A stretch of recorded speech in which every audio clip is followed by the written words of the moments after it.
Muito boa tarde, quase boa noite a todos e todas. Nós vamos dar início aqui a mais uma live do ONDAS, né, o Observatório Nacional dos Direitos Humanos à Água e ao Saneamento. Vamos conversando aqui um pouco, um tanto quanto informalmente, enquanto os nossos participantes vão se juntando a nós, né? Para aqueles que ainda não nos conhecem, o ONDAS é uma entidade relativamente recente no cenário nacional, mas que já se consolida, né, como uma voz nítida em defesa do saneamento, prestação de serviço de saneamento público, né, e os direitos humanos à água e ao saneamento. Nós temos, como várias outras entidades, nesses tempos terríveis, né, de pandemia do coronavírus, temos aproveitado, né, essa terrível circunstância para lançar mão de outras formas de comunicação, né? E assim como tantas outras entidades, temos tido aí uma série de lives, né? De eventos como esse, discutindo sempre temas relacionados à água, né? E principalmente ao direito humano à água, né? Já discutimos aqui em outras oportunidades a questão da privatização do serviço de saneamento. O serviço de saneamento hoje se encontra em xeque, né, por uma visão neoliberal de privatização de serviços, e a nossa entidade tem se colocado como uma voz de resistência a isso, né, na defesa da prestação de serviço público de qualidade, né. Um dos nossos motes, embora não oficial, coincide com um dos slogans aí do MAB, do Movimento dos Atingidos por Barragens, que temos aqui um representante hoje, que a água não é mercadoria, né? A água é direito, né? Então, nesse ponto, temos explorado esse mote, como eu disse, além de uma agenda ampla de participação do ONDAS, mas também nessa série de lives, né? Já discutimos aqui, então, a privatização do serviço de saneamento, já discutimos a questão do coronavírus e a sua associação com o saneamento, uma vez que as principais medidas profiláticas aí para combate ao coronavírus né, o isolamento social, mas a higiene profilática com lavar a mão, né, com água e sabão. Então é preciso que nós tenhamos todas as comunidades atendidas, né, com acesso à água, né, e isso nem sempre, infelizmente, é uma realidade no país. Discutimos já também aqui a portaria de potabilidade, que a nossa norma, né, de qualidade da água para consumo humano, que se encontra em revisão.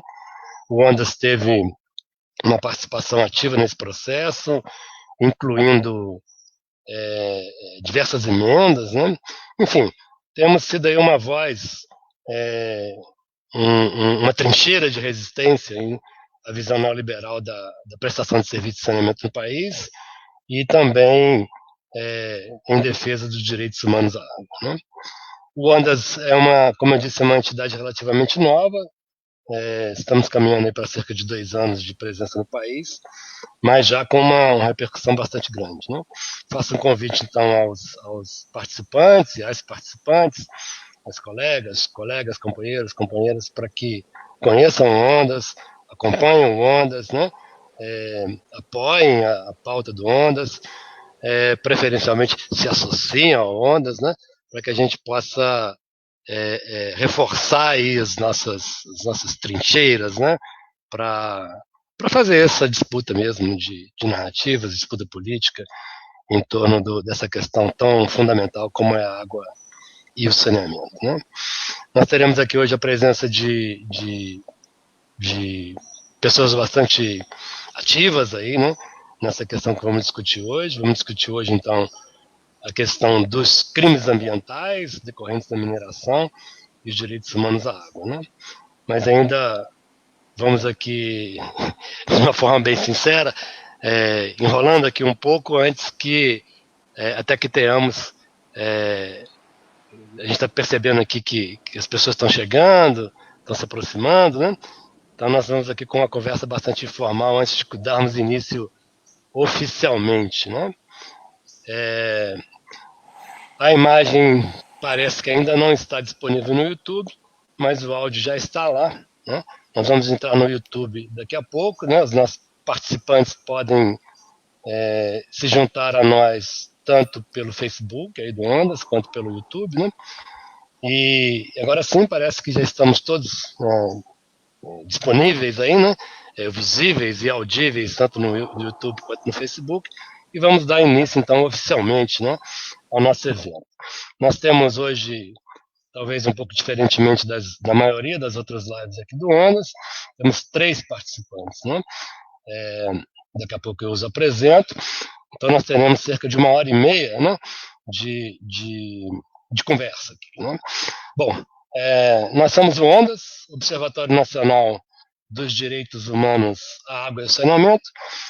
Como eu já vinha apresentando, é uma entidade relativamente nova no cenário nacional, mas uma voz já visível, nítida, né, em seu discurso, na defesa do saneamento público e no direito humano à água, né? Um dos nossos motes, né, é que a água não é mercadoria, é um direito, né? Em 2010, né, a ONU declara, né, e reconhece oficialmente o acesso à água potável e ao saneamento como parte dos direitos humanos, no entendimento que o acesso, exatamente o acesso à água e ao saneamento, é necessário para a realização de outros direitos humanos, como o direito à moradia, o direito ao mais elevado nível de saúde e o direito à vida, né? Isso é o que nos motiva, então, isso que é o mote central da nossa entidade. Já se vão, então, quase 10 anos, né, da declaração do acesso à água potável e ao saneamento como um direito humano. O nosso foco aqui não necessariamente será restrito ao acesso à água potável, né? Aliás, o Ondas tem o foco central no acesso à água potável como direito humano, mas não se restringe a isso, né? O acesso à água como um bem fundamental para a própria experiência humana, né? Dentre os princípios e os padrões definidos pela Organização das Nações Unidas no que tange ao Pacto Internacional dos Direitos Econômicos, Sociais e Culturais, nós poderíamos citar como princípios e padrões dos direitos humanos nesse âmbito do Pacto Internacional e que bem se aplicam à água, aliás, explicitamente se aplicam à água, a não discriminação, a igualdade no acesso à água, né? A disponibilidade e, por conseguinte, o acesso, a qualidade da água, a aceitabilidade e a acessibilidade física e econômica.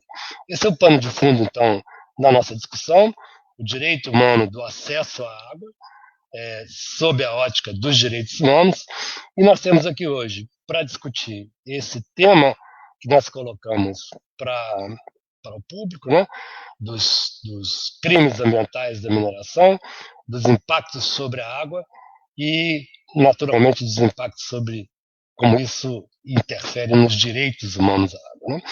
Para discutir esse tema, nós temos aqui ilustres convidados, né, que eu vou apresentá-los rapidamente. André Sperling, promotor de justiça do Ministério Público do Estado de Minas Gerais, e que responsável pela Coordenadoria de Inclusão e Mobilização Social. André Sperling vai, portanto, nos brindar com a sua vivência, a sua experiência, a sua visão nessa questão desde a ótica do Ministério Público, né? Temos aqui Jocely Andrioli, que é pedagogo, técnico em agropecuária e faz parte da coordenação nacional do movimento dos atingidos por barragens, né? E temos também um terceiro debatedor, que é o Ricardo Ribeiro, que é cientista social, professor da PUC Minas Gerais e atua há muito tempo, né? Companheiro antigo aí de longas datas, longas lutas, né? Atua já há bastante tempo na assessoria às comunidades atingidas, né? Tanto por barragens, construção de empreendimentos hidrelétricos e também agora pelos crimes, né, ambientais decorrentes da mineração. Eu sou Rafael Bastos, sou professor da Universidade Federal de Viçosa e sou membro do Ondas, né? Represento aqui o Ondas e represento também uma entidade, o NACAB, Núcleo de Assessoria às Comunidades Atingidas por Barragens, que tem sua sede em Viçosa, Minas Gerais, e que desde os anos 90 também atua na assessoria às comunidades atingidas por barragens, naquela época, inicialmente atingidas por empreendimentos hidrelétricos, e hoje também uma entidade ativa aí na assessoria e defesa dos atingidos pelos crimes ambientais. Né?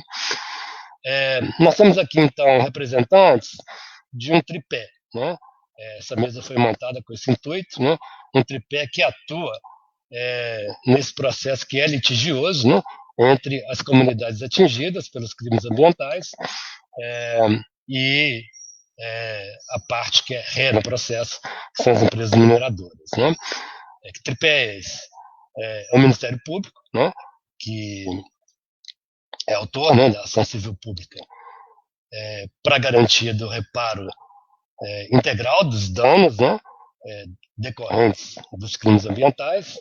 Temos aqui o Jocely, né, que é da coordenação do MAB, e que é um movimento social com a presença mais nítida, né, na defesa dos interesses e dos direitos, né, dessas comunidades atingidas por esses crimes ambientais.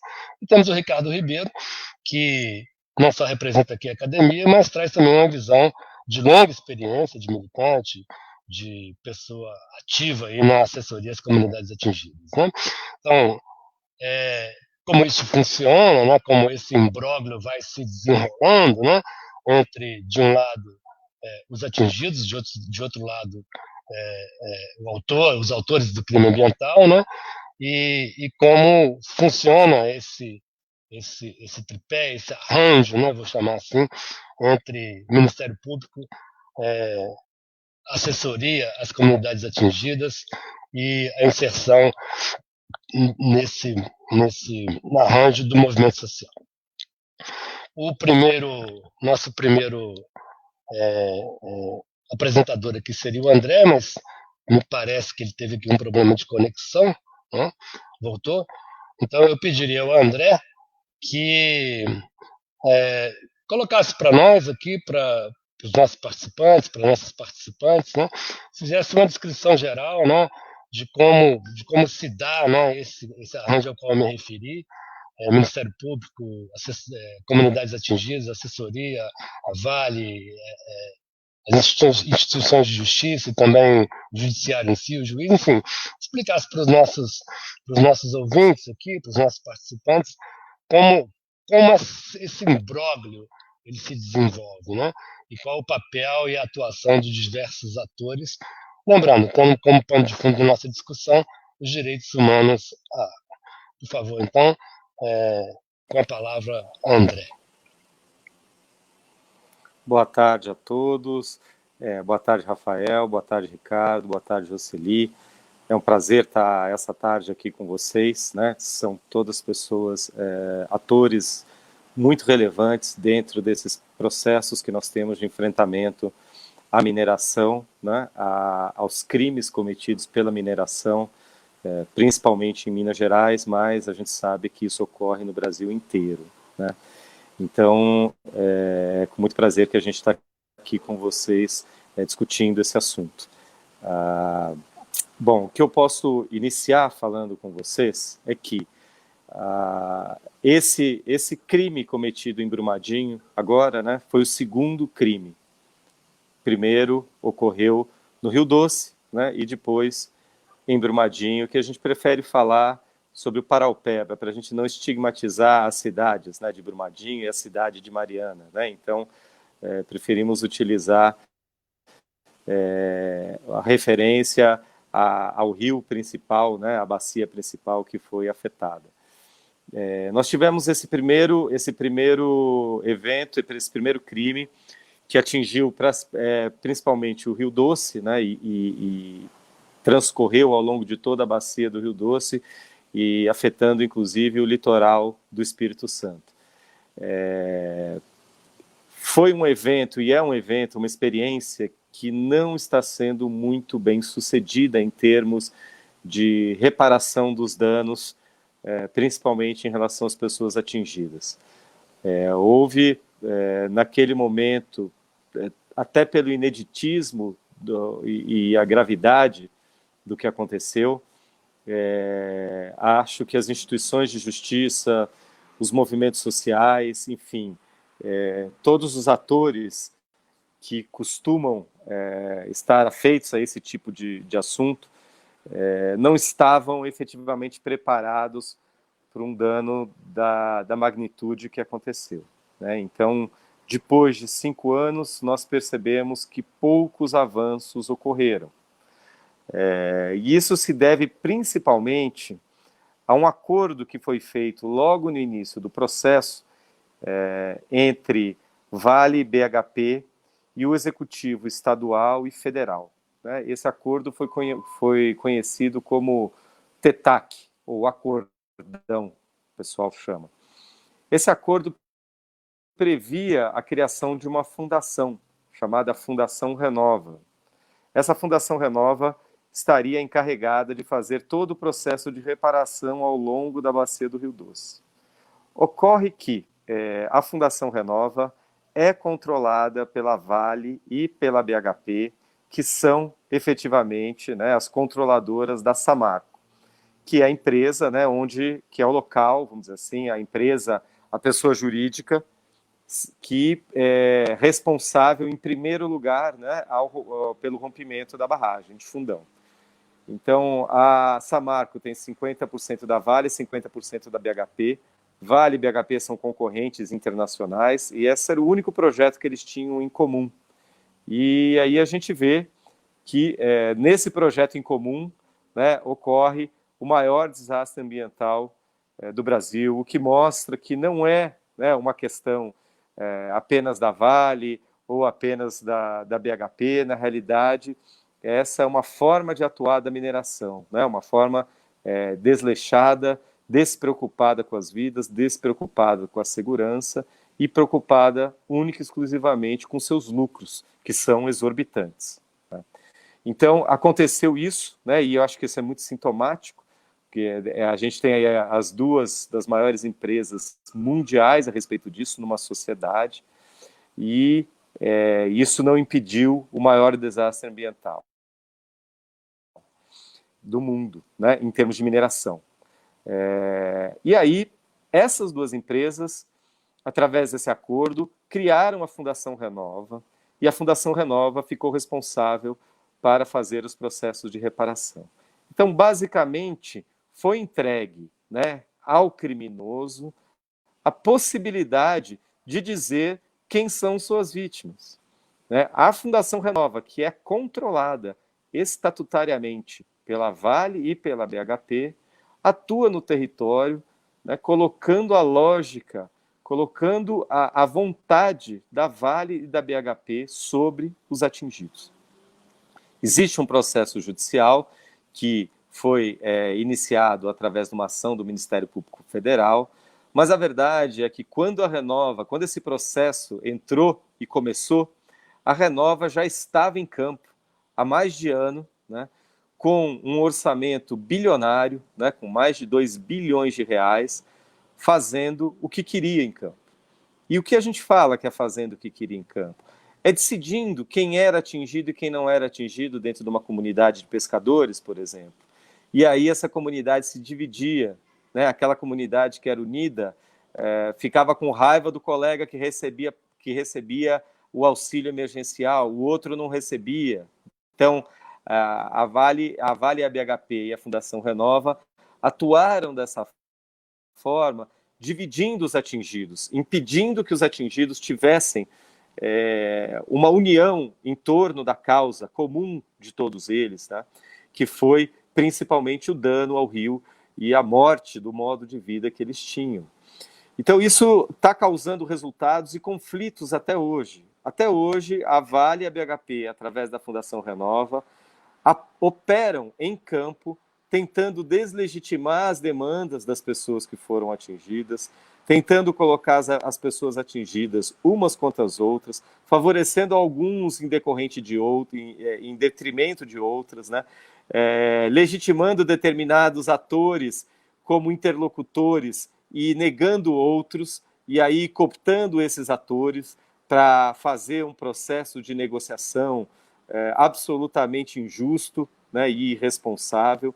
Então nós percebemos a lógica da mineração atuando muito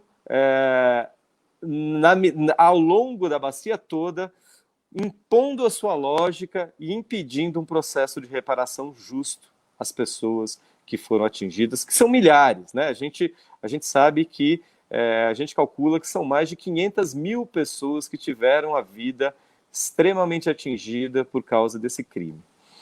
E, para não me alongar demais, quando o crime se repete com o desastre em Brumadinho, as instituições de justiça já tiveram um movimento mais coordenado. As instituições de justiça já perceberam as suas falhas no movimento anterior, né, no crime anterior, e desde o princípio nós entendemos que era fundamental uma união das instituições de justiça e dos movimentos sociais com as instituições de justiça. Então, nós temos aí o Jocely do MAB presente aqui, e ele vai poder relatar que desde o princípio nós chamamos o MAB para participar desses processos iniciais de negociações, né, que a gente teve que fazer com a Vale.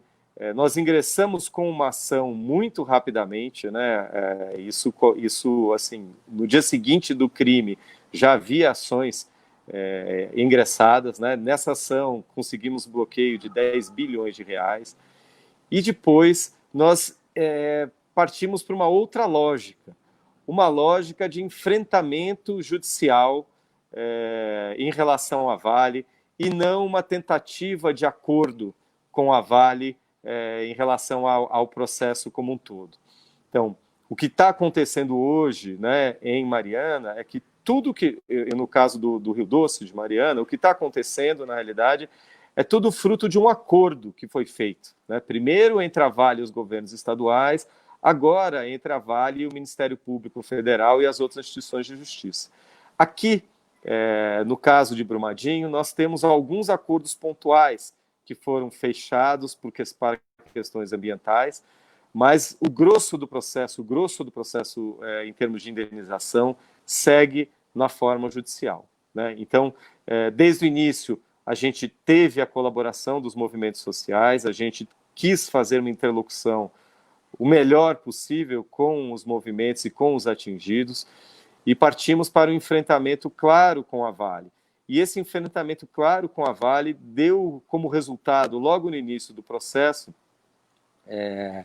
a conquista do pagamento emergencial para todos os habitantes de Brumadinho, todos os habitantes de Brumadinho. E além de todos os habitantes de Brumadinho, todas as pessoas que residiam até 1 quilômetro da calha do rio Paraupeba, né? Então a gente conseguiu algo que hoje em dia representa mais de 100 mil pessoas recebendo pagamento emergencial. Isso foi uma conquista inédita e nós devemos muito isso, né, a essa junção das instituições de justiça com os movimentos sociais e com os atingidos, fazendo esse enfrentamento à Vale, né, esse enfrentamento à mineração. Agora, o que nós estamos construindo nesse caso? Outra questão fundamental para o Ministério Público e para as instituições de justiça era que os atingidos tivessem voz nesse processo. A verdade é que no processo do Rio Doce, os atingidos não têm voz, né? Não existe efetivamente implementado no Rio Doce as assessorias técnicas. E o que são assessorias técnicas, para quem não conhece? Assessorias técnicas são entidades sem fins lucrativos que atuam ao lado dos atingidos, fazendo com que os atingidos possam construir a sua narrativa do dano que eles sofreram.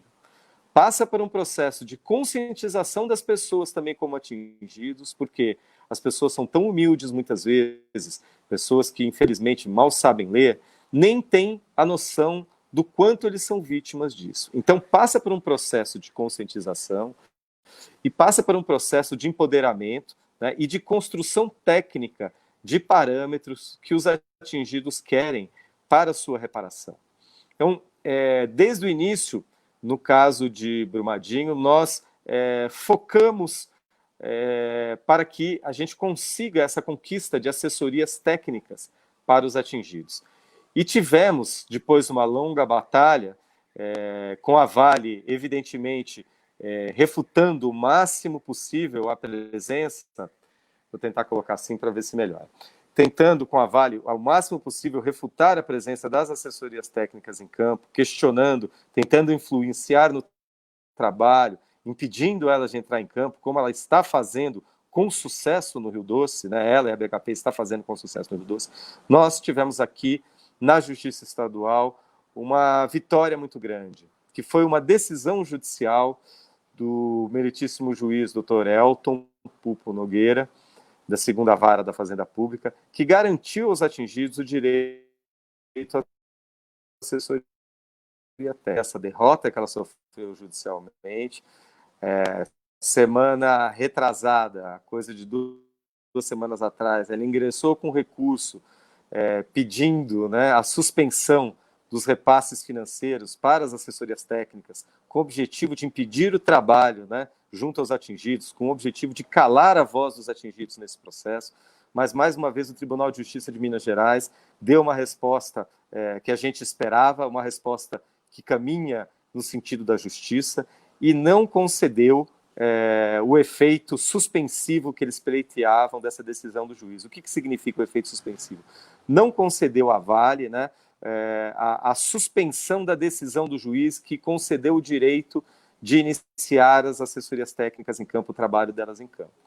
Então, nós estamos efetivamente progredindo de uma forma muito interessante nesse segundo crime cometido, em razão da experiência vivida no Rio Doce, da infeliz experiência vivida no Rio Doce, que é uma experiência caótica, infelizmente. E aqui não. Aqui nós temos um processo onde já existem peritos judiciais que estão se preparando, já deveriam até estar em campo, mas em função da questão de saúde, da pandemia existente, eles estão com dificuldade de ir em campo. Mas, enfim, já existem peritos judiciais que, nesse caso, são representados pela UFMG, que é uma instituição absolutamente reconhecida no Brasil todo, né? E pelo lado dos atingidos, do Ministério Público e da Defensoria Pública, nós teremos o direito à assessoria técnica ao longo de toda a bacia, né, que os assessores técnicos vão estar junto com os atingidos e com as instituições de justiça, construindo a nossa narrativa dentro desse processo. A narrativa que parte da voz dos atingidos, das pessoas que sofreram efetivamente os danos, e não de um acordo de gabinete, e não de pessoas que acham que sabem o que os outros precisam. Então, isso é o que está sendo construído agora em termos de processo judicial no crime de Brumadinho. Nós estamos no momento onde as perícias estão sendo, elas estão iniciando, existem quesitos que estão sendo formulados. O que são quesitos, para quem não entende? São perguntas para os peritos para eles responderem. E esses quesitos estão sendo feitos com o auxílio das assessorias técnicas, que estão em contato com os atingidos e trazendo isso para nós. Para vocês terem uma ideia de como esse trabalho é rico, nós já temos aí para apresentação mais de 1.000 quesitos que surgiram dessa interação entre as assessorias técnicas, os atingidos e as instituições de justiça. Então, é algo absolutamente novo que está surgindo, que a gente espera que tenha efetivo resultado nesse processo de reparação que está ainda caminhando, né, no caso de Brumadinho. A gente espera, né, que o caso de Brumadinho, o caso do Paraupeba, acabe se transformando como um paradigma positivo para o enfrentamento a esses crimes cometidos pela mineração, que são muitos, né? Nós temos exemplos em todos os lugares de Minas Gerais. Eu vi aqui, que entrou aqui assistindo a gente, né, a Joana, que é uma guerreira, que sofre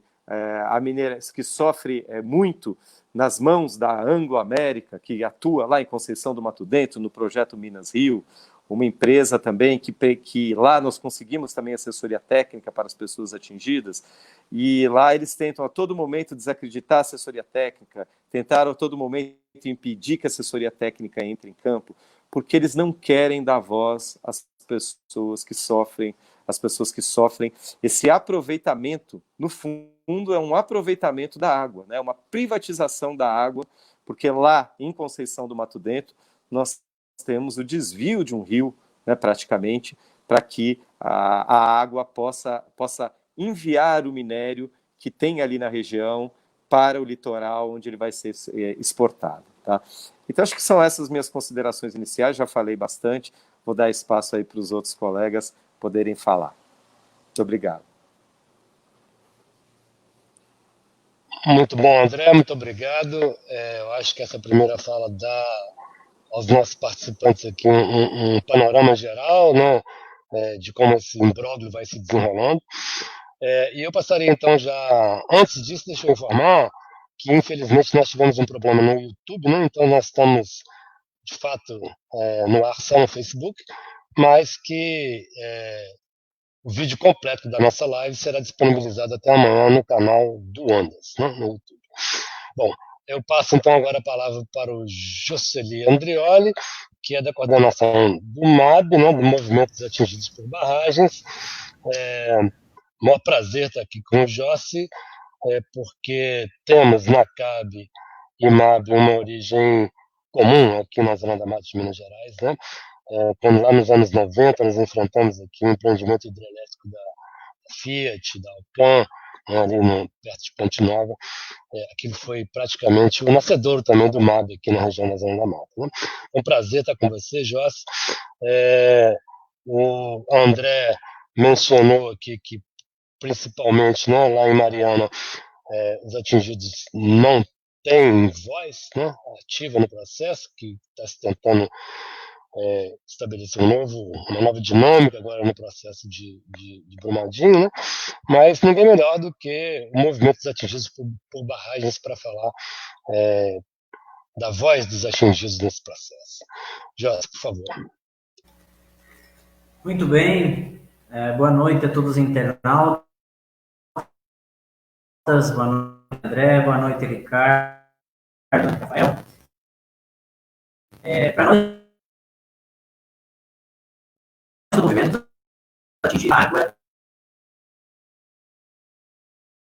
especialmente após os crimes de migração, que tem se intensificado muito em nosso período,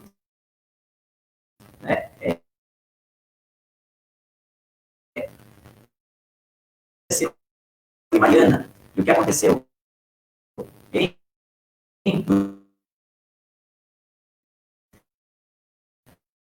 aperta do que pode acontecer.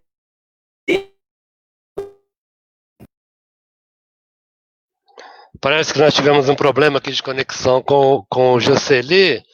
Eu acho que o som dele já estava muito ruim, ele vai refazer a conexão. Vou deixar ele então no compasso de espera. Voltou. Voltou? Eu Voltou. vou... é um boicote, né? Toda vez que eu e o André entram numa live, geralmente tem boicotes aí tecnológicos. Então, vamos ver se perdurar, senão eu entro no celular, que talvez a conexão fique melhor. Mas é importante dizer que é fundamental o debate realizado sobre a questão da mineração, os crimes ambientais, sociais e também a água no centro. Ela é vida, né? A água está no centro de toda que é a expectativa de vida. E, portanto, no Brasil nós temos um grande e sério problema relacionado à mineração, também às grandes barragens em nosso país, que se situam nas bacias hidrográficas do nosso país e, portanto, trazendo vários riscos, né? O Brasil tem catalogado até o ano de 2017 4.091 barragens. Essas, 3 apenas têm algum tipo de informação. As demais são praticamente informais dentro do sistema. Dessas 4.510 estão na política. Jocely, acho que você vai entrar. Jocely, acho que você precisa sair e entrar de novo, tá péssimo. Eu vou deixar o Jossi no compasso de espera e vou então passar a palavra para o Ricardo Ribeiro, representando o Ricardo. Então, o Ricardo é cientista social, professor da PUC Minas Gerais e tem um longo currículo aí de assessoria às comunidades atingidas, né? como eu disse antes, tanto comunidades atingidas por empreendimentos hidrelétricos e, mais recentemente agora, dos crimes ambientais, né? Então, se o Ricardo pudesse falar um pouco dessa experiência dele, né? E particularmente do drama, né? Que as comunidades vivem em torno do acesso ou não acesso, né? O impedimento do acesso à água. Ricardo, por favor.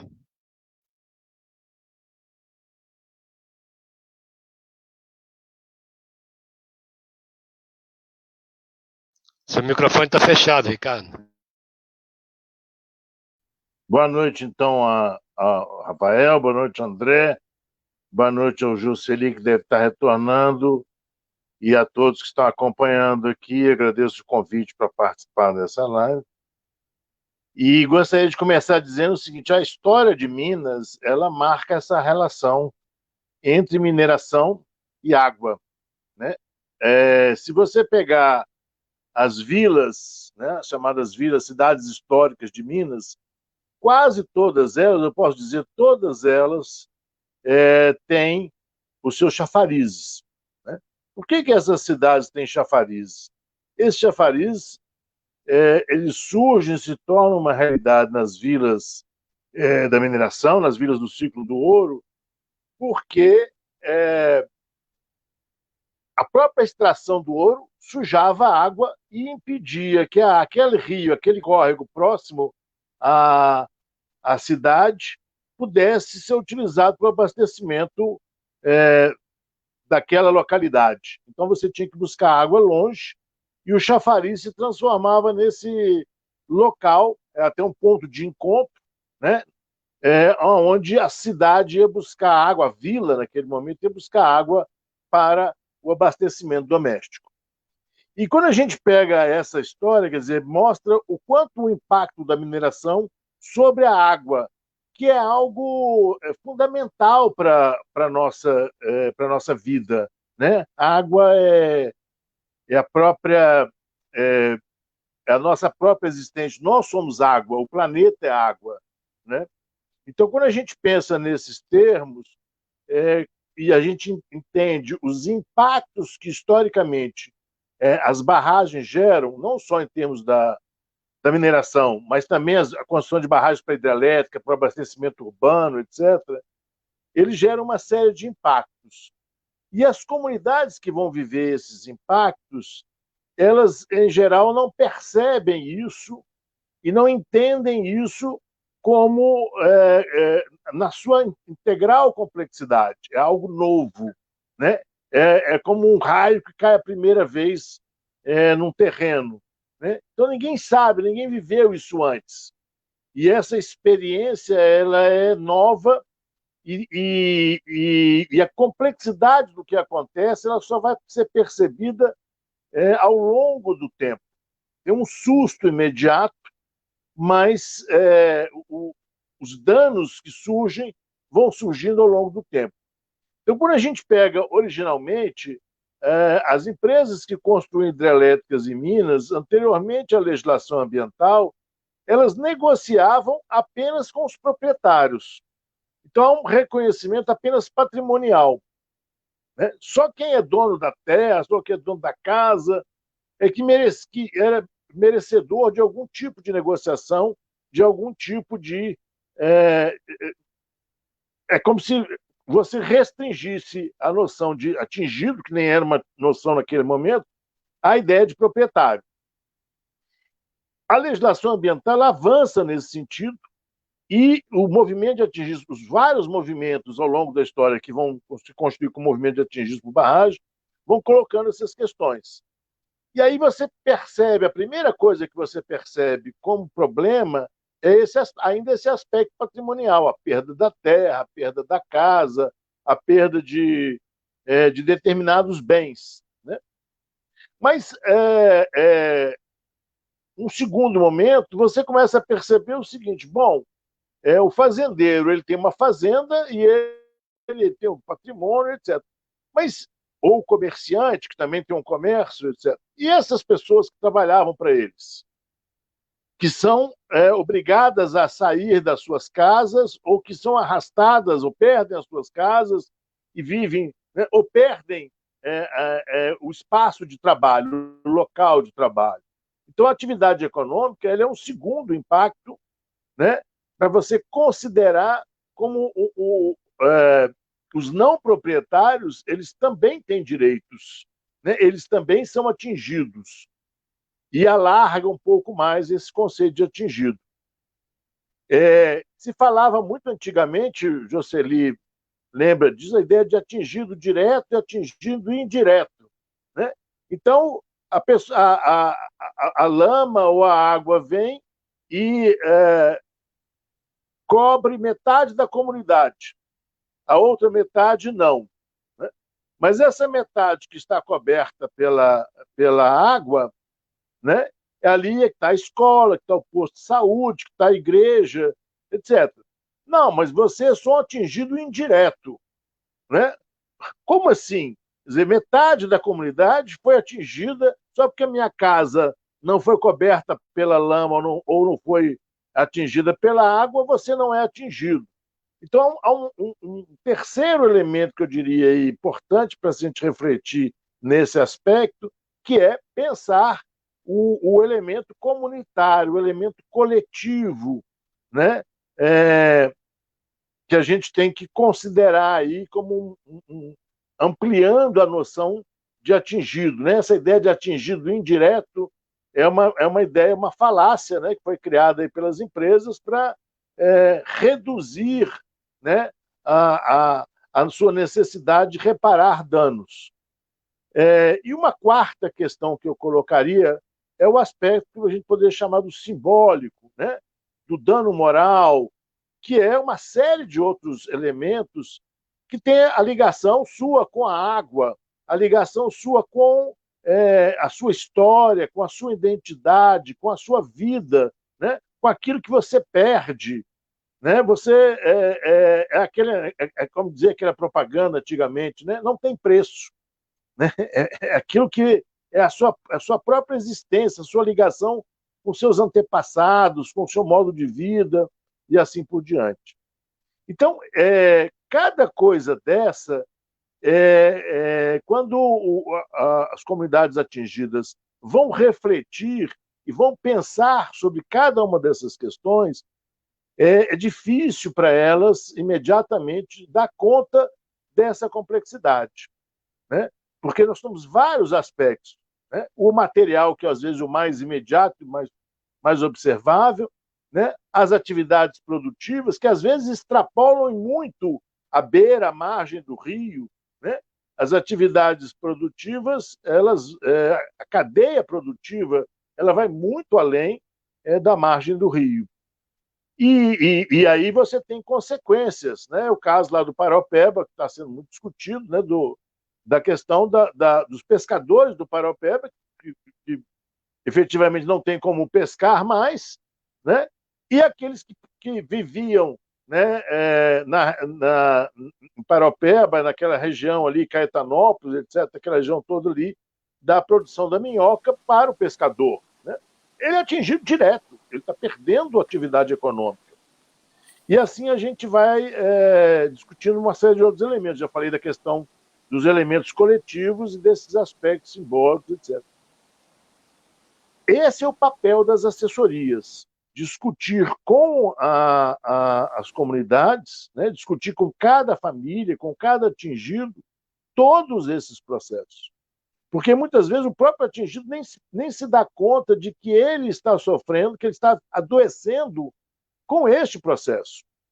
Né? A dor, né, o sofrimento, o desnorteio, a perda da razão, e do Paraopeba, no caso de Brumadinho especificamente, né, a quantidade de corpos, né, a ideia de segmentos humanos e assim por diante, isso é algo muito, muito sofrido.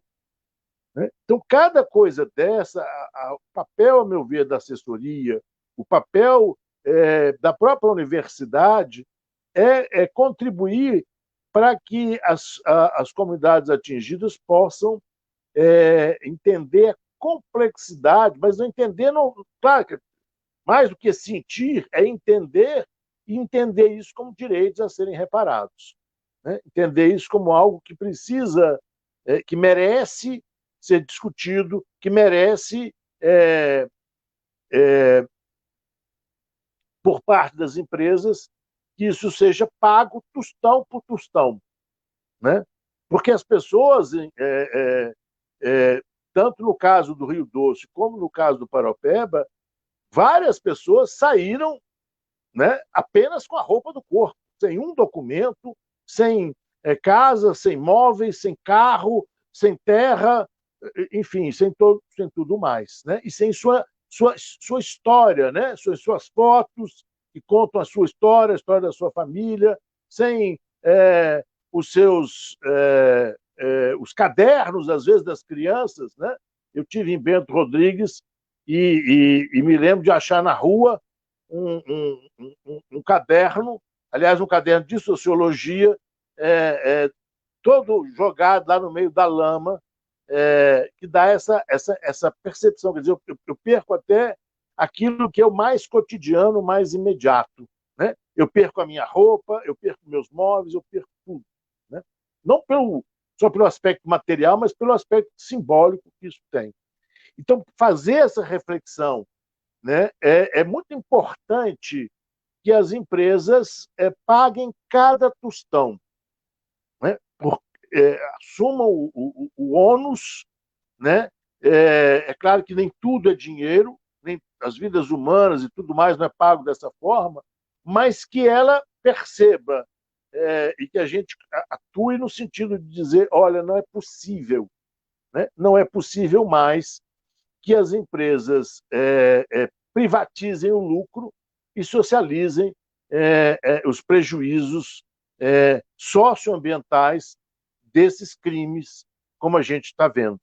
E eu queria concluir para dizer o seguinte, a partir do caso do Rio Doce, né, do rompimento da barragem Fundão e Mariana, e depois da barragem Brumadinho e Paraopeba, nós estamos vendo em volta aqui no quadrilátero ferrífero, várias outras comunidades que estão hoje sofrendo um problema que se chama da lama invisível, né? O pessoal chama isso da lama invisível, ou seja, são comunidades que são retiradas dos seus locais de moradia, né? Sem ter lama, sem ter nada, pela ameaça de rompimento de barragens de empresas milionárias, né? E que muitas vezes ficam discutindo ninharias com essa população, com essas comunidades que se veem obrigadas a se retirar dali. E aí, não é só quem sai que fica sofrendo com isso. Sofre a comunidade inteira, né? Porque quem é que quer viver debaixo, sob a ameaça de rompimento da lama? Eu acompanhei casos, né, de situações de famílias que os pais compraram um sítio, né, e para viver a sua aposentadoria nesse sítio, receber os filhos no final de semana. Faziam isso, né, até o momento que foi acionado um plano de emergência e os filhos nem vão lá mais, porque quem é que quer levar os netos para a casa dos avós num lugar onde uma barragem pode romper a qualquer momento, né?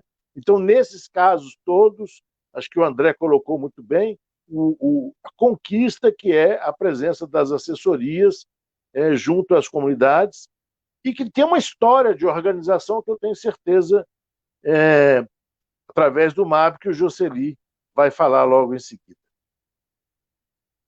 Muito obrigado, Ricardo, pela excelente explanação. Antes de devolver a palavra aqui para o Jocely, eu quero ler aqui um comentário da Joana Stemler, não sei se eu pronunciei certo, dirigido aqui ao doutor André. Quero agradecê-lo em nome da comunidade de São Sebastião do Bom Sucesso por já ter lutado tanto em prol dos atingidos e ter conquistado para nós a atuação da assessoria técnica independente que já está conosco há 1 ano. Então, aqui um reconhecimento da Joana pela atuação do André Sperling à frente do Ministério Público nesse processo. Obrigado, Joana. Então, devolvo a palavra então agora para o Jocely, né, nosso companheiro do Movimento dos Atingidos por Barragens, para dar voz aos atingidos. Muito bem, esperamos que funcione agora, né?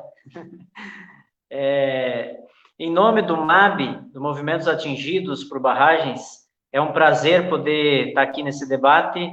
A gente sabe que os crimes da mineração têm aumentado cada vez mais, né? Os crimes da ganância do capital, que coloca o lucro acima da vida, né? E o tema da água, ele está ligado e relacionado a muitos interesses no nosso país. Nesse momento da crise do capitalismo, você pretende tornar a água cada vez mais uma mercadoria, né? Então, grandes projetos de privatização do nosso saneamento básico em nosso país, e é fundamental que deve estar a serviço do nosso povo, né, e sob o controle do Estado, né, porque a água ele é um direito, não é uma mercadoria. É fundamental falar, né, da questão dos crimes da mineração, porque eles têm trazido uma grande preocupação a todo o povo brasileiro, né? Mariana, o crime da Vale, da BHP em Mariana, ela trouxe um alerta, porque é a capacidade de um projeto de ganância destruir a vida de uma bacia hidrográfica, né? Ou seja, os mais de 700 quilômetros do Rio Doce e todo o litoral capixaba, que foi destruído pela lama venenosa, contaminada, né, da Vale e da BHP, tem dado um alerta muito grande, visto que no nosso país nós não temos uma informação correta da atual situação das barragens no nosso país. Eu vi no chat que uma questão se refere a isso, né? Para ter uma ideia, nós temos um levantamento até 2017 pela Agência Nacional de Águas em nosso país, da existência de 24.092 barragens que foram listadas na Política Nacional de Barragens. No entanto, dessas, apenas 13 mil tiveram algum tipo de protocolo legal. A grande maioria são informais, né? Essas, apenas 4.510 estão na Política Nacional de Segurança de Barragens e apenas 3% delas foram fiscalizadas nesse período. Então, o que acontece? Acontece que nós temos grandes bombas químicas através das barragens ou de rejeito de minério ou de outros tipos instalados sobre as grandes bacias hidrográficas do nosso país. E como a gente viu em Mariana, um problema que aconteceu lá em Mariana, mas que se estendeu para além, chegando lá na Bahia, no litoral baiano, inclusive, né? Ou seja, Brumadinho deu um recado agora, o crime da Vale em Brumadinho, a toda a bacia do Rio São Francisco, né? Mexeu diretamente com milhões. Por quê? Porque a captação de água do Rio Paraupeba, que abastece o sistema integrado, bacia do Rio das Velhas e bacia do Rio Paraupeba, em toda a região metropolitana, trouxe um alerta de, inclusive, um processo que pode, ao ser desenvolvido, como é o risco do rompimento das barragens sobre o Rio das Velhas, de pôr em risco a captação de água de toda a região metropolitana. Imagina vocês acontecer o que aconteceu em Brumadinho, lá em Macacos, Nova Lima, atingindo a captação de Bela Fama, que é uma das principais responsáveis pela água de uma região metropolitana, significa uma evacuação em massa da população. E, portanto, é um tema que cada vez interessa a todos os brasileiros, que a bacia do Rio São Francisco está ameaçada hoje com milhares de projetos de barragem, de mineração e outros tipos, né, que ameaçam todo o sistema, e assim as demais bacias hidrográficas do Rio Grande, né, do Rio Uruguai, no sul do país, do Nordeste como um todo. Aqui em Minas Gerais mesmo, nós temos as ameaças no Rio Jequitinhonha, que é importante denunciar, né? Você pretende lá construir um dos maiores projetos de mineração, a SAM, Sul América de Metais, está lá naquela região, com capital chinês, prevendo investir mais de 7 bilhões num dos maiores projetos minerários de Minas Gerais, prevê fazer um minério duto, tirando água do Rio Jequitinhonha, diminuindo em torno de 20% da vazão do Rio Jequitinhonha, uma região que já tem uma dificuldade em relação à água e que as grandes mineradoras pretendem, com projetos bilionários, se apropriarem, né, e ameaçar, né, de risco essa população. É importante dizer que agora, na semana retrasada apenas, nós conseguimos avançar no Marco Nacional de Segurança de Barragens, né, o projeto foi aprovado na Câmara, voltou para o Senado agora, né, para mais uma discussão, e a gente espera que seja aprovado, que estipula proibição de barragens a montante, que pune as empresas, né, da multas, que hoje praticamente elas não pagam, as multas ambientais são insignificantes pelo tamanho dos crimes que ela tem cometido, e é importante usar o microfone aqui para denunciar que tanto o crime da Vale da BHP, lá em Mariana, como o crime da Vale em Brumadinho, continuam impunes. Impunes porque nós temos um sistema de justiça totalmente despreparado para o enfrentamento a essa questão. É um absurdo, né? O André já falava, né? A competência do próprio criminoso dizer quem são as vítimas, dizer quais são os programas de reparação, questionar o movimento popular, as entidades idôneas da sociedade, as entidades organizadas que sempre estiveram do lado do povo, de entidades ideológicas, como é o caso da acusação do juiz da 12ª Vara Federal, esse que é mais advogado da Vale do que um juiz que devia fazer justiça e garantir os planos de reparação. É importante dizer que é um absurdo, né, a justiça permitir que o criminoso continue tendo acesso ao território, ao cenário do seu crime, as vítimas, manipulando, fazendo do jeito que quer, pagando milhões para uma política de comunicação em tentar limpar sua imagem, né, enquanto que as pessoas estão lá morrendo, né? É importante lembrar as 272 vidas tiradas bruscamente pelo crime da Vale em Brumadinho, as 20 vidas tiradas pelo crime da Vale da BHP lá em Mariana, mas é importante dizer que, além dessas, muitas estão morrendo agora pela contaminação através do rompimento, que se estendeu pelo rio, né? Nós temos feito um debate muito intenso em termos do direito à saúde, a água tem um vínculo direto com a saúde, né? Tanto que agora se reconhece também, né, o saneamento básico como direito humano, em virtude da implicação direta da água com a saúde, e, portanto, a contaminação através de metal pesado, que é uma coisa ainda que nós temos pouca experiência e acúmulo em nosso país, mas que nós já provamos com estudos técnicos em Barra Longa e Mariana, que a população está contaminada por metal pesado, isso desdobra em doenças muito sérias e que a Vale não quer assumir isso nos dias de hoje. A Vale está se escapando disso.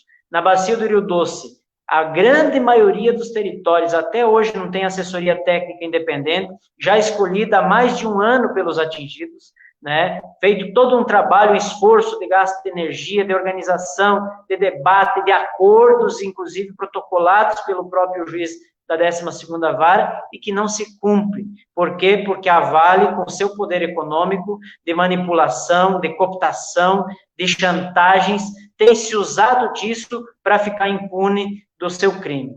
Então, portanto, é importante denunciar também, e reafirmar a importância que tem no Brasil a construção de um marco legal de proteção às populações atingidas.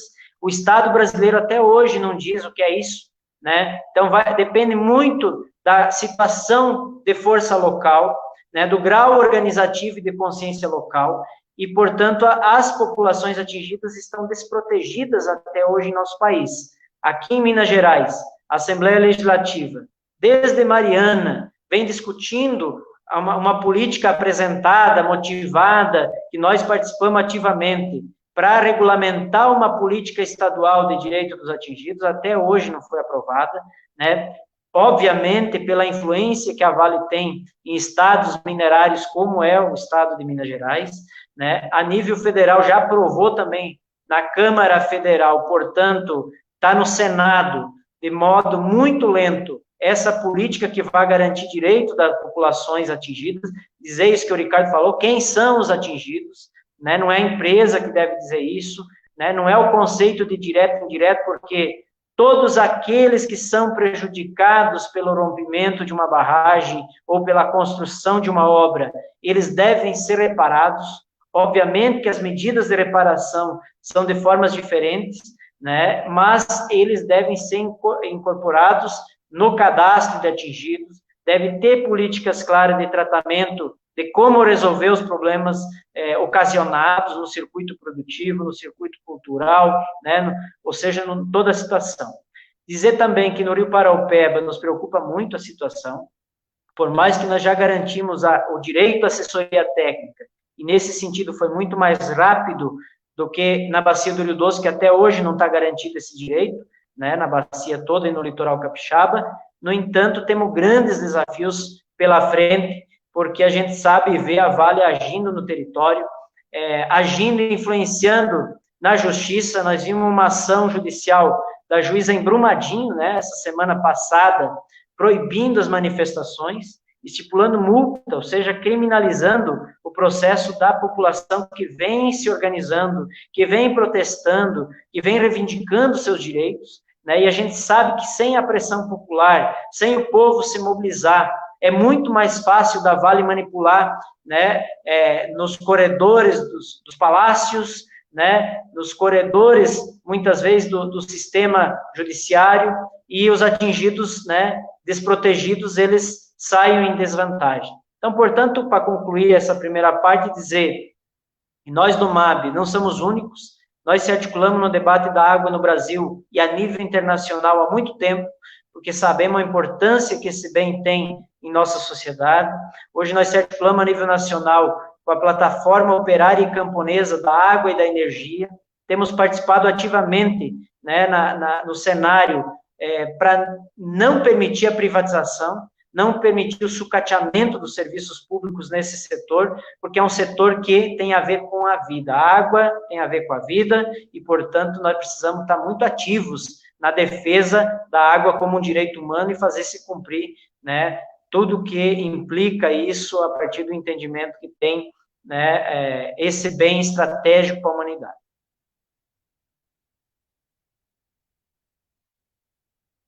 Obrigado, Jossi, por trazer a voz dos atingidos para esse debate. Eu ia dirigir aqui uma pergunta para o André, mas na hora que eu ia dirigir, ele caiu a conexão dele, né? Voltou, né? Bom,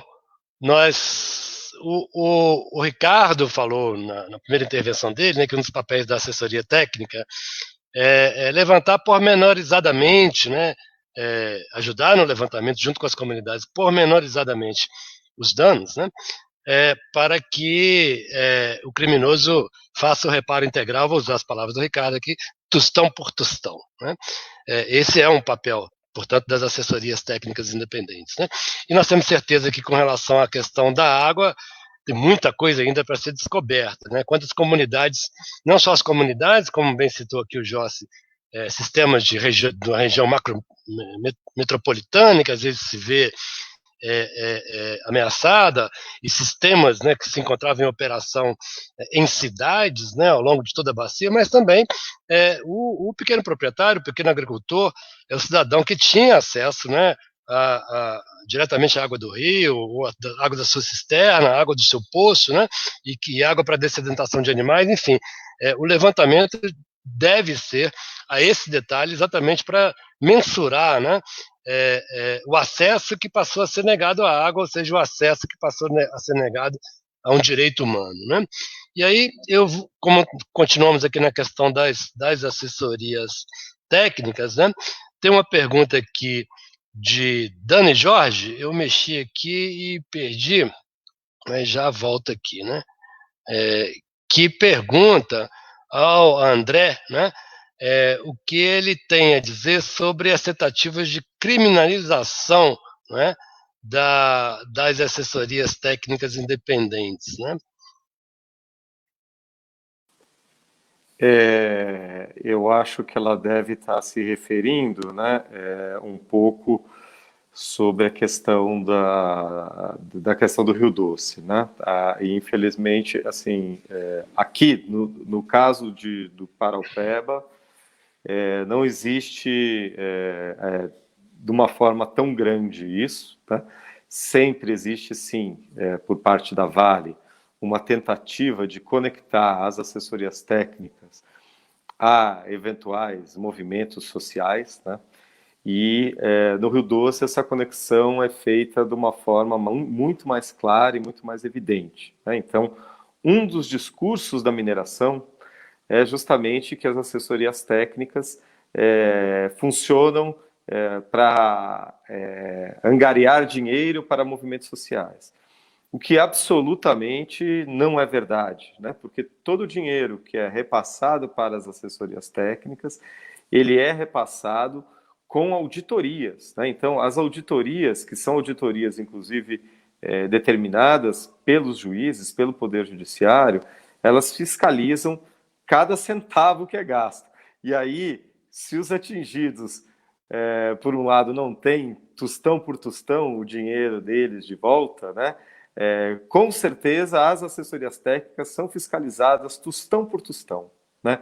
Então existe por parte das empresas mineradoras um discurso que infelizmente encontra algum acolhimento junto ao Poder Judiciário, de que as assessorias técnicas estão ali para fazer o trabalho de movimentos sociais, né?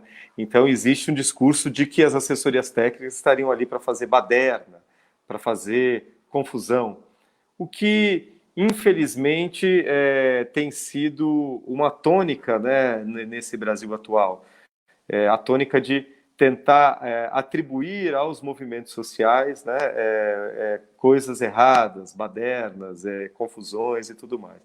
Então, elas se aproveitam dessa tônica que, infelizmente, ocorre no Brasil atualmente, né? Que se você não está vestido de uma camisa da seleção brasileira, você é baderneiro, né?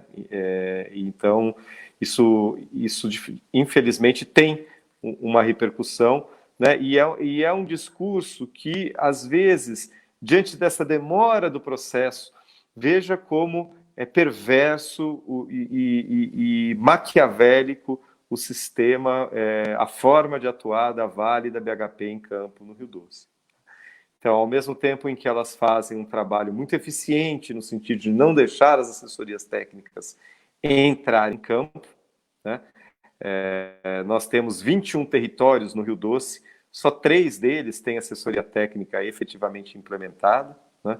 Ao mesmo tempo que ela faz esse discurso, de que as assessorias técnicas são um problema, né? Que as assessorias técnicas estão ali para fazer questões sociais, né? E não estar ao lado dos atingidos. Ela alega, né, que a assessoria técnica não funciona.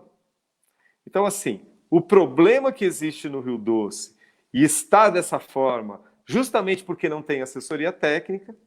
Então, os atingidos têm uma revolta muito grande, porque depois de 5 anos até hoje a situação deles não foi esclarecida, e elas culpam a assessoria técnica pelo problema, como se elas pudessem fazer alguma coisa, justamente porque não estão em campo na sua maioria. E aí os atingidos começam a ter um discurso contra a assessoria técnica. Então elas falam, olha, até hoje vocês não foram reparados por causa da assessoria técnica. Como assim, se a assessoria técnica nem está em campo? Mas o desespero das pessoas é tão grande, né, que elas começam a ter um caminho de achar que a assessoria técnica está ali para atrapalhar. Esse é o discurso das mineradoras, né?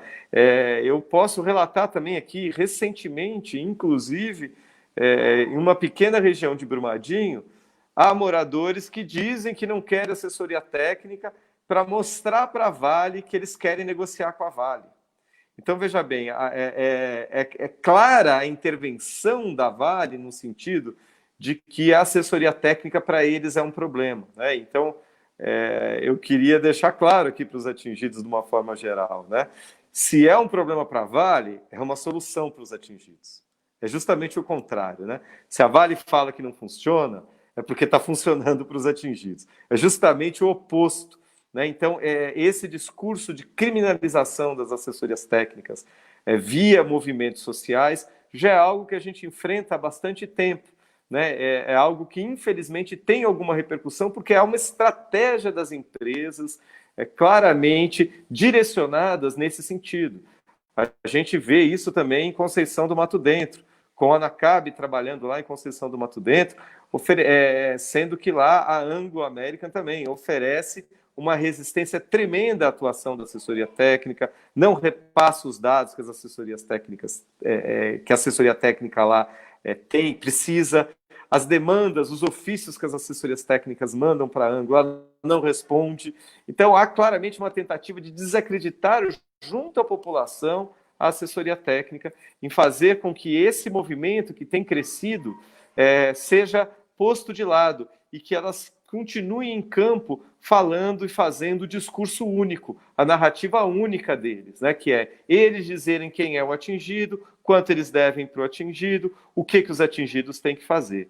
Mas nós, das instituições de justiça, e aqui eu falo também um pouco em nome da Defensoria Pública, que tem uma posição muito clara em relação a isso, a defesa das assessorias técnicas, dos movimentos sociais também, que tem, né, e das universidades, né, nós estamos aqui lutando junto com os atingidos para que esse discurso, né, esse discurso opressor, esse discurso que pretende calar as pessoas, não seja mais ouvido, principalmente pelo Poder Judiciário. Acho que o Poder Judiciário de Minas Gerais ele já evoluiu muito nesse sentido, o Poder Judiciário de Minas Gerais já está sensível e já entendeu as recentes decisões do Poder Judiciário de Minas Gerais são dignas de todos os aplausos, né, onde eles já entenderam a importância.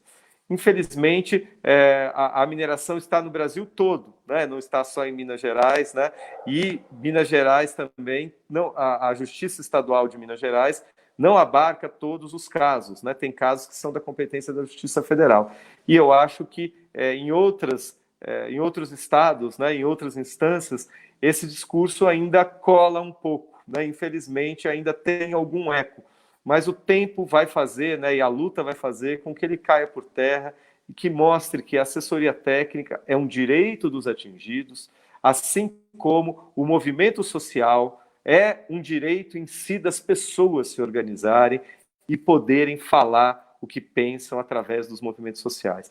Nenhuma das duas, né, das duas situações pode ser calada, né, sob pena da gente estar acabando com a democracia, que é, infelizmente, um caminho hoje no Brasil, né, muito tentado, né, é um caminho de se calar o povo como um todo, né, mas nós estamos nessa luta para que isso não aconteça. Tá?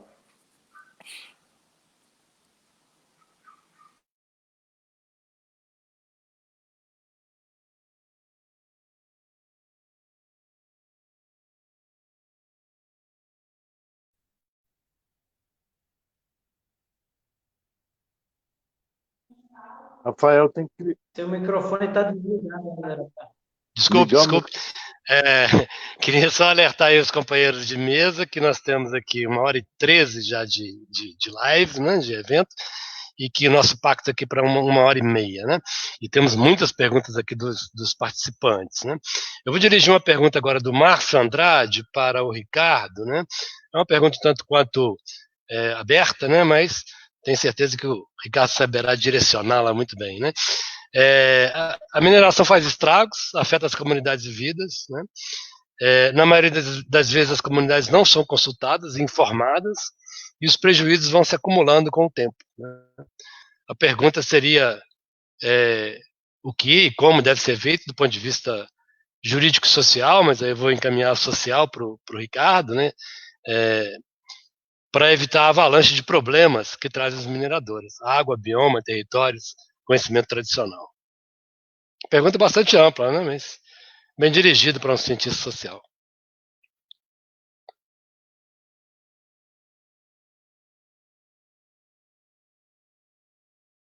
Ricardo, seu microfone está fechado. Agora fui eu. Em qualquer desses grandes empreendimentos, a gente acaba sempre nos perguntando o seguinte: existe algo que é um interesse coletivo que se sobrepõe ao interesse de pequenas comunidades. Essa é a lógica do ponto de vista do direito. Então, eu quero fazer uma hidrelétrica ou quero fazer uma barragem para abastecimento de uma cidade, então eu vou ou vou extrair minério, que é uma riqueza para benefício da sociedade, etc., genericamente. E as comunidades que sofrem os danos, são impactadas por esses grandes empreendimentos, elas, em geral, nunca são consultadas sobre esse processo, ou muito pouco são consultadas, e são as que pagam o pato por essas situações. Né? Era muito comum, nos anos 80, nos anos 70 do século passado, comunidades atingidas por barragem que ficavam à beira do lago sem energia elétrica. Né? Quer dizer, você tinha uma hidrelétrica que era construída, uma hidrelétrica que era construída para gerar energia, mas só beneficiava as cidades e não as comunidades rurais do entorno, as comunidades ribeirinhas. Né? Então, esse prejuízo, essa não consulta, né, ela é sempre E aí é um processo, quando você vai preparar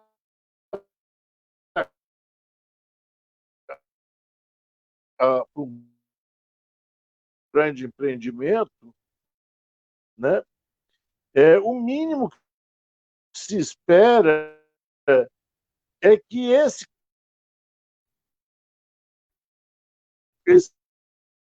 custo socioambiental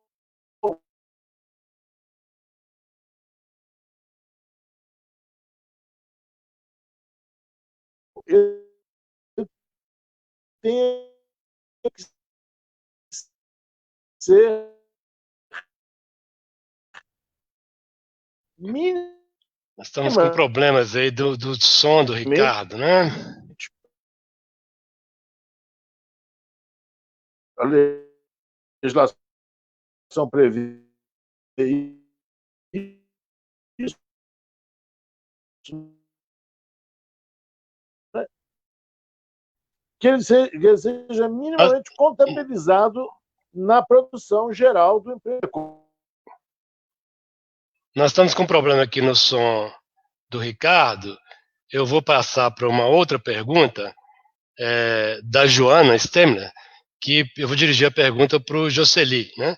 A Joana pergunta, pede para que comentem sobre as comunidades que não são consideradas como área diretamente atingida receberem água de caminhão-pipa diariamente a longo prazo. Essa é uma pergunta diretamente ligada ao nosso tema, né? O André já tinha comentado isso, o Ricardo, se não me engano, né, na fala dele, essa questão das áreas diretamente atingidas e não diretamente atingidas, né, essa questão de identificar, afinal, quem que merece reparação de danos ou não, e aqui uma pergunta diretamente associada à questão da água, né, enfim, comunidades que não são consideradas diretamente atingidas receberem água de caminhão, terem direito, né, a receber água de caminhão-pipa a longo prazo. Isso revela, né, uma situação, né, de comunidades que hoje estão sendo abastecidas por caminhão-pipa, já há muito tempo, né, porque perderam o direito humano de acesso à água. Por favor, Jossi. Isso. Essa questão é muito importante porque revela, né, a situação de descaso que tem a mineradora em relação às pessoas atingidas. É importante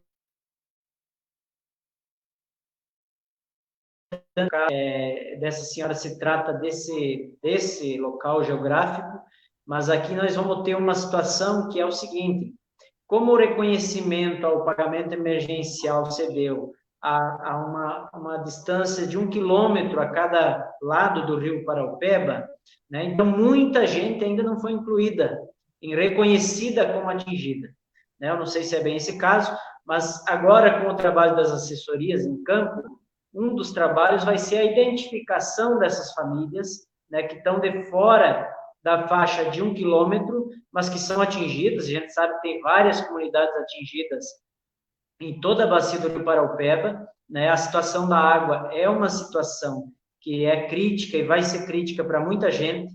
Né? Apesar da Vale, né, ter a capacidade, né, a cara de pau de dizer que a água do Rio Paraupeba está apto, né? Inclusive ela propôs numa audiência, né, que nós estávamos presentes, de retomar o ponto de captação a Belo Horizonte no ponto contaminado, né? Ainda bem que ninguém aceitou, né? Mas ela teve a esse nível de ousadia de propor, né, uma alternativa em captar a água novamente do ponto contaminado para não fazer a obra, né, alternativa que está sendo feita nesse momento, né? E é um absurdo, as famílias que ainda dependem, né, de receber água com garupipa, e muitas estão de fora desse direito, inclusive, muitas famílias que têm o direito à água potável, a água não está potável, né? Inclusive nós temos uma reclamação muito grande na região de Betim, Colônia Santa Isabel, São Joaquim de Bicas, Joatuba, em relação à água, né? A água ali, nesse caso, é fornecida pela Copasa, mas tem aparecido um monte de problema em relação à água, muita gente com vômito, diarreia, dor de barriga, e uma série de outras questões vinculadas claramente à água, né? Estão muito próximos ao rio, né? As comunidades, as casas chegam muito próximas dos rios, os animais têm contato com essa água contaminada, e o que vai ampliando, né, a proporção do crime. Então, de fato, assim, ó, ainda um levantamento que vai precisar ser feito de todos os atingidos. O MAB vai lutar até que todos os atingidos sejam reconhecidos, que a gente sabe, na nossa história, que onde os atingidos não foram informados com qualidade, onde eles não tiveram acesso à organização popular, eles ficaram de fora, né? A empresa fez muita propaganda já em Brumadinho, né? Fez vários acordos individuais, criando uma promessa e uma impressão que iria indenizar todo mundo, e agora ela vem se negando, inclusive a pessoas no Córrego do Feijão, no Parque da Cachoeira, que ainda não foram indenizados, que a Vale tinha promessa de indenizar todo mundo, e agora já não é mais esse discurso, agora as pessoas estão lá, muitas em situação bem dramáticas, né, naquela poeira contaminada, né, e até hoje sem solução clara, né, dos seus problemas. Os poços artesianos vai precisar fazer uma pesquisa, né, de até onde que está ou não contaminado. O lençol freático da bacia do Rio Paraupeba precisa ter um estudo sobre isso, porque a gente sabe que o comportamento do metal pesado na contaminação é bastante amplo, né, e o contato dele com várias outras formas de vida vai ampliando o problema. A poeira, né, da mineração e dos contaminantes, ela voa a distâncias também, né? Inclusive os estudos apontam isso, né, que a poeira lá em Baralonga foi responsável pela contaminação da população, né? Então, assim, muitas coisas que o povo não está se percebendo agora, né, principalmente pós as enchentes do Rio Paraupeba, que logo levou novamente, né, o metal pesado acima ao leito do rio, né, e que agora seco vai ter a poeira, né, e vai chegar mais longe cada vez mais. Então, é uma situação bem preocupante, que exige uma qualidade nos estudos, né? Ainda bem que, nesse caso, as assessorias técnicas vão estar em campo. Tem um perito já do juiz, que é o FMG, no qual a gente aposta que vai fazer um bom trabalho, um trabalho de qualidade para identificar tudo isso também, e o dano ser reparado. Então, a gente reafirma o nosso compromisso de continuar a organização, a informação e a luta, né, sem recuo, para garantir os direitos de todos os atingidos, porque a gente sabe que as mineradoras têm o lucro acima da vida, elas estão com o interesse de ampliar os projetos minerários na região de Brumadinho, em Minas Gerais, e botar o lucro sempre em primeiro lugar. A gente sabe que não é bom, porque a vida corre risco, a nossa água corre risco, e a vida das comunidades estão em risco a partir disso. Seguiremos firmes na luta.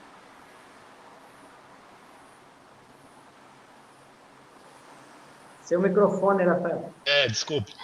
Obrigado, José. Eu vou retornar aqui então ao Ricardo, se ele consegue aí retomar a linha de raciocínio que ele desenvolvia aí para aquela questão, né? Que foi posta de uma forma mais ampla, mas ele estava dimensionando ela muito bem. Lembrando que nós estamos com 1h25 e depois ainda teríamos aí as considerações finais dos três debatedores e o fechamento aqui de minha parte.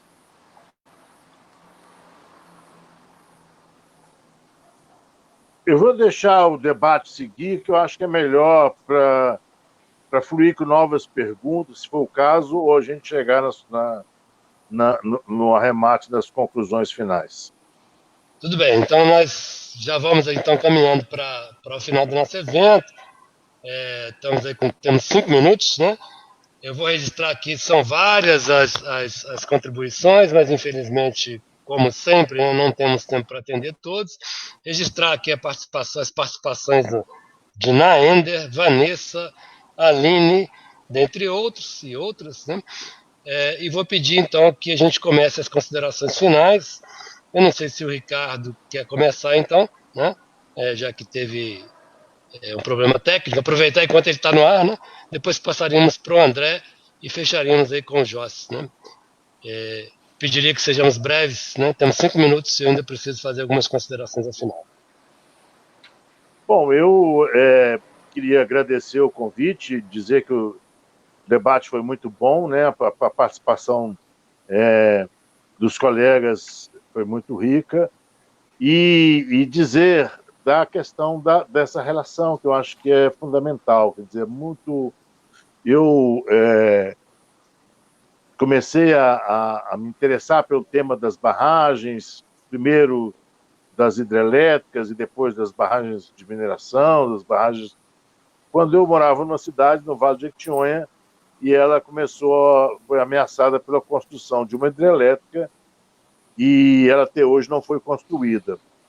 E nesse processo, você entendeu o que é uma barragem, né? Quer dizer, eu também, isso foi uma coisa que eu aprendi no Vale de Jequitinhonha, o que é um rio e o que é uma bacia, né? E a riqueza da importância da água para muitas e muitas comunidades e a relação que ela cria.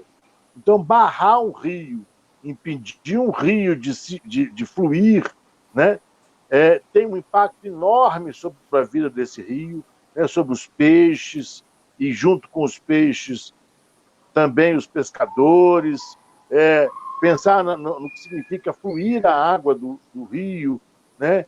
Para o significado, né, da relação dessas comunidades com esses rios, de pensar que a água é um bem muito, muito maravilhoso para as nossas vidas, né? E às vezes fico pensando, do jeito que vamos, será que algum dia nós ainda vamos poder tomar banho de rio, que é uma coisa maravilhosa, uma coisa importantíssima, né? E a perda que essas comunidades têm, né? Nós já tivemos 2 rios em Minas nos últimos anos, né?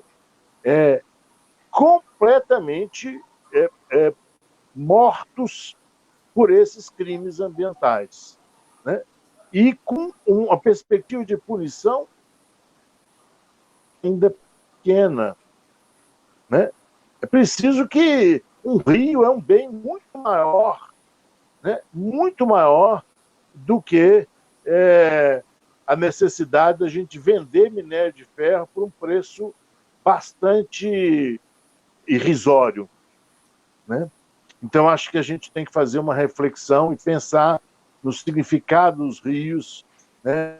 O MAB tem uma história, eu tenho orgulho de ter participado em alguns momentos dessa história da construção do MAB, e de dizer o seguinte: o MAB colocou a discussão das hidrelétricas historicamente, e para pensar exatamente essa questão de águas para a vida e não para a morte, né?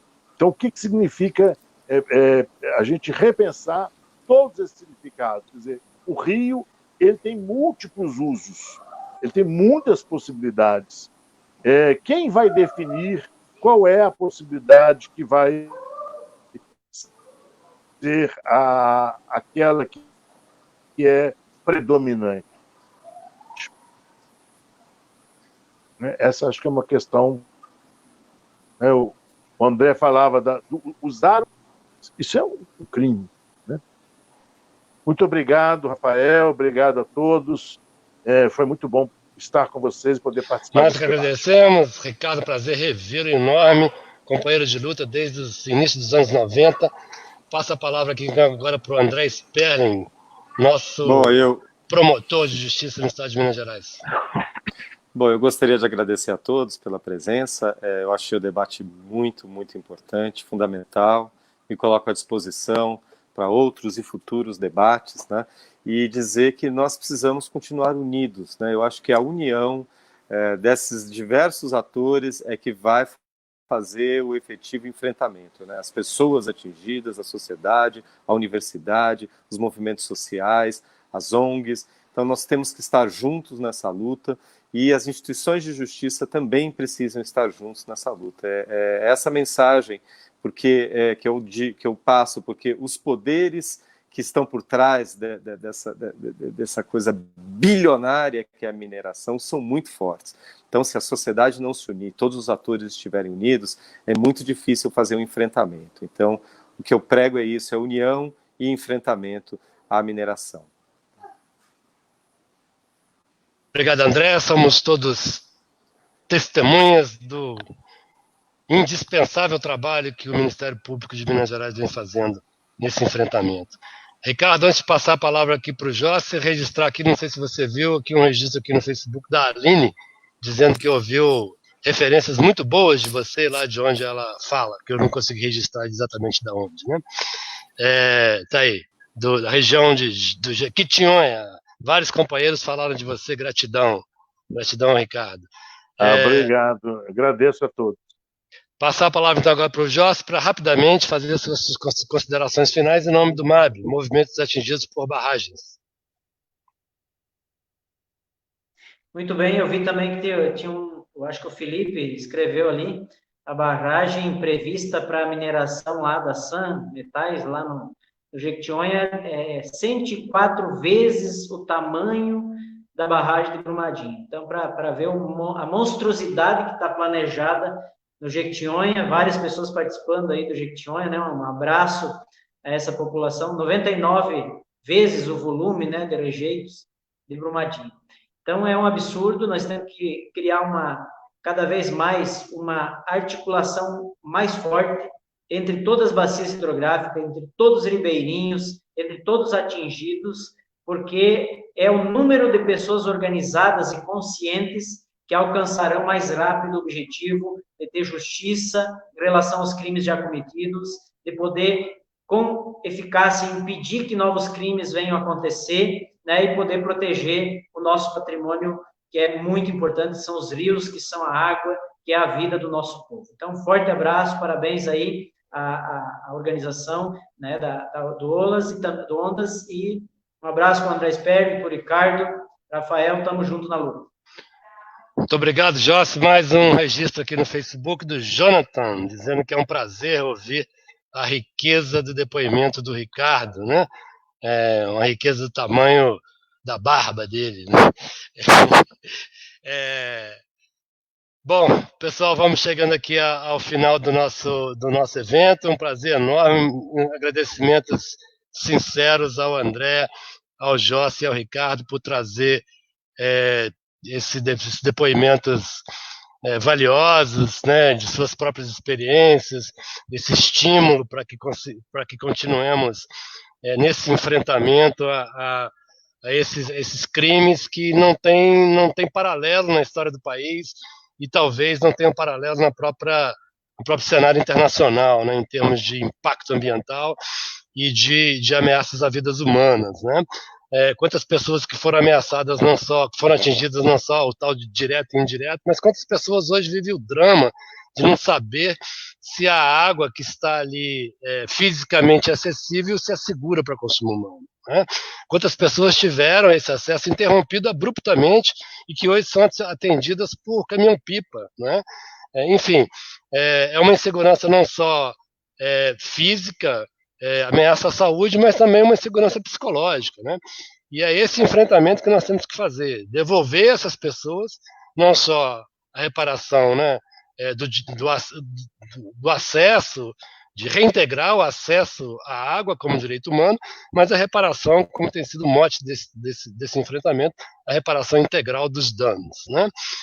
Eu vou encerrar novamente aqui, eu me lembro que o Tiago fez aqui um apelo para que eu apresentasse o Ondas, né? fiz no início, mas eu encerro também, então, reapresentando o ONDAS. O ONDAS é o Observatório Nacional dos Direitos à Água e ao Saneamento, vem no esteio, né, da declaração da Organização das Nações Unidas, que declara, né, em 2010 a água, o acesso à água como um direito humano, e o ONDAS surgiu, então, como uma reunião de acadêmicos, militantes, trabalhadores, cidadãos comuns, né, que comungam essa ideia de defender, né, de ser a voz no cenário nacional, a voz da defesa do acesso à água e ao saneamento como um direito humano e na defesa do saneamento, da prestação de serviços de saneamento público, né, e de qualidade, né? Então, conheçam Ondas, sigam Ondas, acessem Ondas no Facebook, no seu site, né? Sigam-nos e se associem ao Ondas, né? É uma entidade do terceiro setor, prestes a comemorar 2 anos, nova, mas que já tem uma voz nítida e firme na defesa do acesso à água como direito humano. Muito obrigado a todos e todas. Continuem seguindo Ondas. Mais uma vez, nossos sinceros agradecimentos ao André, ao Ricardo e ao Jossi. Nossos agradecimentos também ao Edmilson e à Fernanda, nossa equipe de apoio aqui por trás. Abraços do Ondas a todos.